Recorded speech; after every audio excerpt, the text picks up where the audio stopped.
emulugunya mulimu embassy ya Rwanda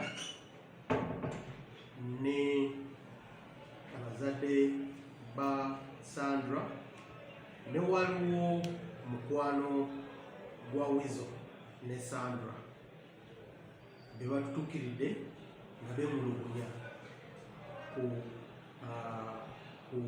mwami Wizo okugulawo files ezo ki bbiri. Naye tumaze okuwandika statement ku bantu ku bajulizi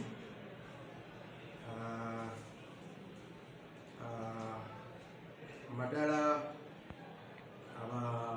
abazadde ba Sandra bo bagamba nti guno si mulundi ogusooka mukulu wa Wizo okukuba omwana waabwe.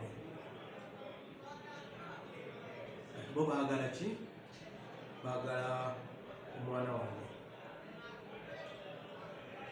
Mu kiseera kino tuli mu kunoonya wa Sandra waali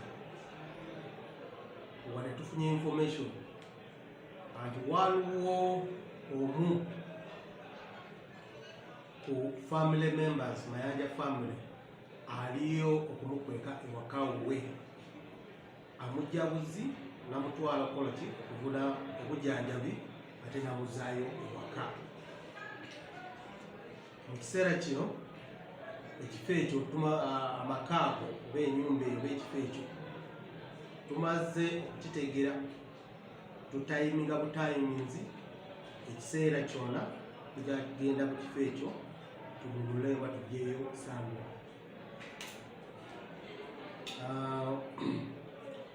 Waliwo tulowooza nti lya ali mu kifo ekyo kubanga kati Sandra tebamukkiriza okwogera ku ssimu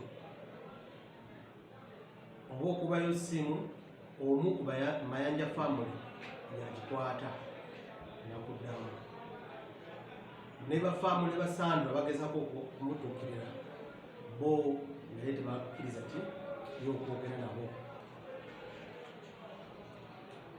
Ate tulina ne information nti ye batisatisa omuntu yenna agezako okuvaayo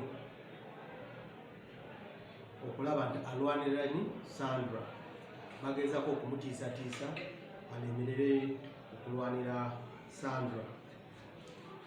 Naye engeri embassy ya Rwanda egiyingiddemu ate kati ye bo bemulugunya balinga complainants mu kiseera kino fayiro eno kati tugenda kukikwasa aba CID headquarters eve wano mu Kampala n'emirano egende ku CID headquarters ebo bagenda kutandika okukola ki okunoonyereza.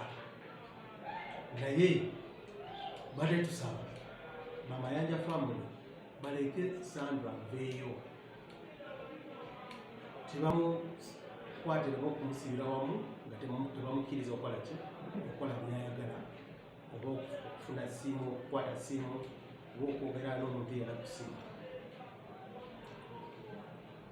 N'olwekyo ogwange okwogera ku fayiro eno ekomyewo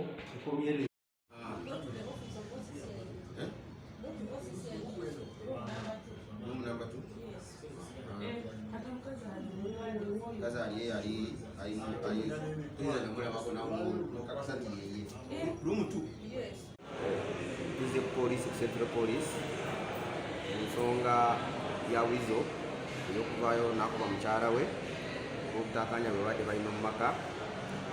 Tumaze okukwatagana ne poliisi kulaba nga Wizo alabika aveeyo ayogere ensonga zino zaali zitya n'omukyala yenna w'oli naawe amukwese tusaba mutwale mu ddwaliro kubanga esawo linayinza okufa.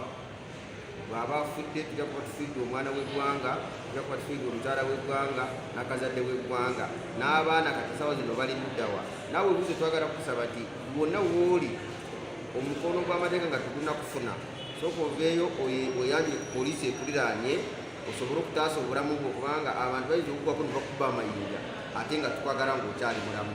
Twagala byonna newankubadde waliwo ensobi vaayo ku poliisi, tumaze kukwatagana ne poliisi kulaba nti emirembe gikukaala mu maka, tutule wamu twogere, oba otukubire kasimu kaffe, ogende ku mikutu gyaffe, onoonye essimu zaffe otukubire, tujje tube mu nsonga zino, tugonjole obutakkaanya obuli mu maka ago, emirembe gisobole okukaala. Naye twagala kusaba bwonna wooli byalaba Wizo, poliisi emuli kumpi, mutwale ku poliisi emuliraanye alabike nga ajjanjula ensonga bw'ate obuzibu bwavuddewa n'ebizibu byatandikiddewa, tulabe ng'emirembe engeri gyetumaze okukaala mu maka.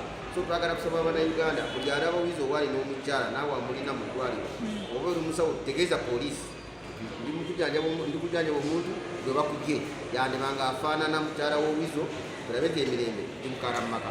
Tweyanza.